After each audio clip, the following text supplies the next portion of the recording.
Hey guys, here for another video. Second time I filmed this because the first time went too long.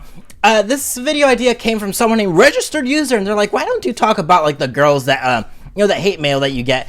And I do get a lot of hate mail from Instagram. You would be surprised how many people contact me. Like, I'm not even flexing my clout. I'm still a small YouTube channel. My videos don't have much of an impact. So if there's a girl that has millions of followers and decides to watch my video, what the fuck are you doing? You're making millions of dollars. The last thing you should be doing is watching the review of a small dude, right? You're making bank. So again, it doesn't really matter what another person says. I always say they're just words. Cool. Sometimes they may have an impact, sometimes they don't, but when they don't, it doesn't really matter, right? I'm not paying her bills. That's kind of how I operate. So whenever they reach out to me, cursing me out or whatever, I'm just like, I don't really give a shit. They have no impact on my money whatsoever, so I kind of move on with life with that. That being said, we're gonna talk about a saga, a very long saga. For those older viewers, you probably know the Nikki The Boss saga. For the newer viewers, like, well, what's the Nikki The Boss saga? She is a total straight up piece of shit bitch. Like, holy shit.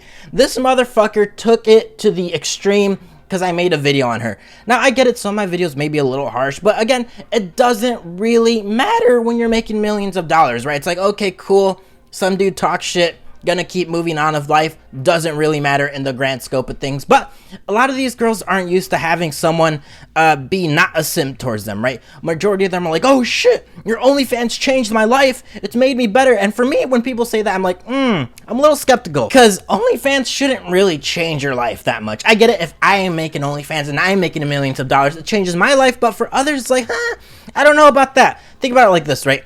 Let's say there's a YouTuber such as Balin Levine or Roman Atwood or whatever like Markiplier, right?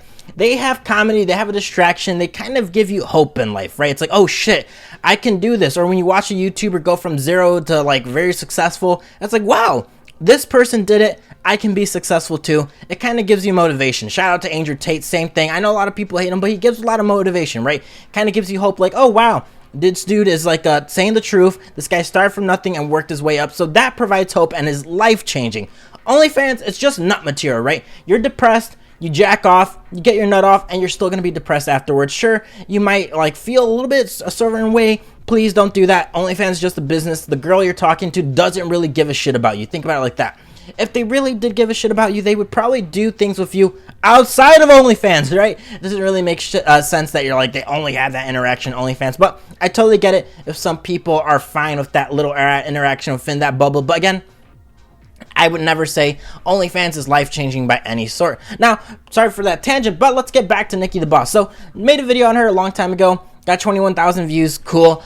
There was a clip I used from another YouTube video, and apparently that YouTube video ripped it off her OnlyFans, which I didn't know. Again, one could say I was innocent. It was an innocent error. But after I made that video, she did DM me, and I was like, wow, that's strange. Is this the real Nikki The Boss? This can't be. Again, I had like 80 followers. Again, I don't use Instagram that much. I personally try to sever that tie. I changed it recently by saying follow my Instagram, but for the longest time I said follow my friend's Instagram.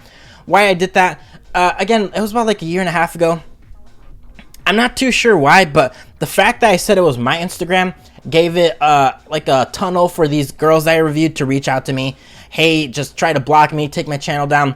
My channel's been taken down, I bet like I guess as of now 6 times, but I've always gotten it back up.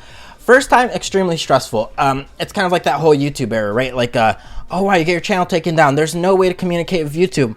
That is true, but there is a way to communicate with YouTube. If your channel, regardless if it's big or small, but if you're small, you have to do what I did, and it's really inefficient, but it works. Basically, what you do is that, let's say your channel got taken down, you have to submit an appeal. You submit the appeal, it gets rejected, cool. You can always submit again. Even though they say, please don't submit again, you can always do that. So what I did essentially submit 300 appeals. I kid you not. Here are some of the email chains, again, and eventually a human will review it. So the way it works is that I use an automated system, and everything they have is outsourced. All their ticketing people, all the people that handle specifically all the DMCA stuff, again, is outsourced, and it will never reach them unless it escalates to a human.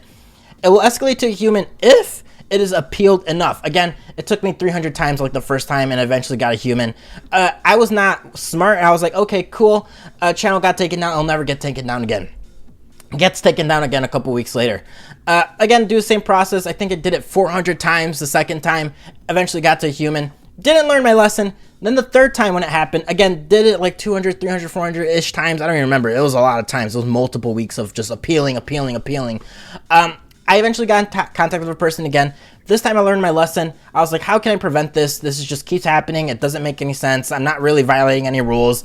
You can't tell me what rules I violated. And you said the previous 2 times that my channel didn't really break any rules, hence why it was restated. So they gave me a ticket number. They gave me his contact information. So anytime my channel got taken down afterwards, I'd refer to that ticket number in person and then I'd get it reinstated back up. So again, that's why I didn't really want to give anyone my Instagram or be too active on it, because I just don't want them to give me, have them an outlet to reach out to me. So she sent me his DM saying, hey, your friend who has the IG YouTube channel, what is his IG? Again, I was always put this in my bio, follow my friend's IG instead of mine for that reason.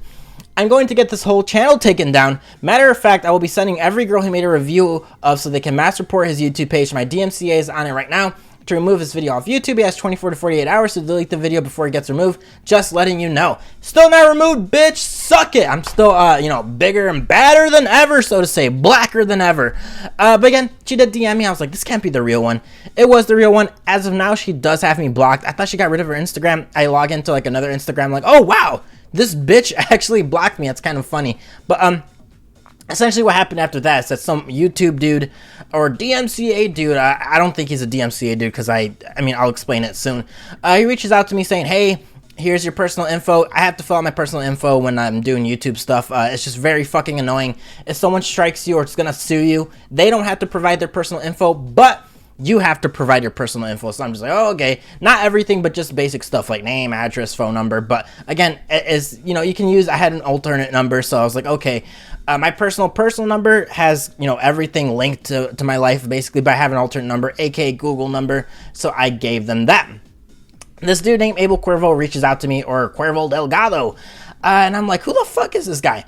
The weird thing is that he uses a Gmail. The way he writes is not professional. He writes like he's texting his fucking grandmother. Like, I have no idea who this motherfucker is. Reaches out to me. Again, this whole, I don't know if you guys want me to get into it. I probably won't, because this conversation goes on for a very, very long time.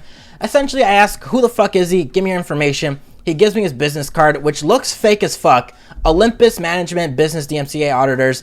Cuervo Delgado DMCA Auditor, blah, blah, blah, blah, blah. Crazy thing is that address that he posted is the address that is registered with Nikki The Boss LLC. So I'm like, that's kind of strange. Who is this guy? Why does he have the same address? Maybe this guy just made the, the card just randomly off, fucking Google or something. In fact, what he says is, absolutely, I'm the manager or owner of my business and not related to Olympus Management Properties LLC.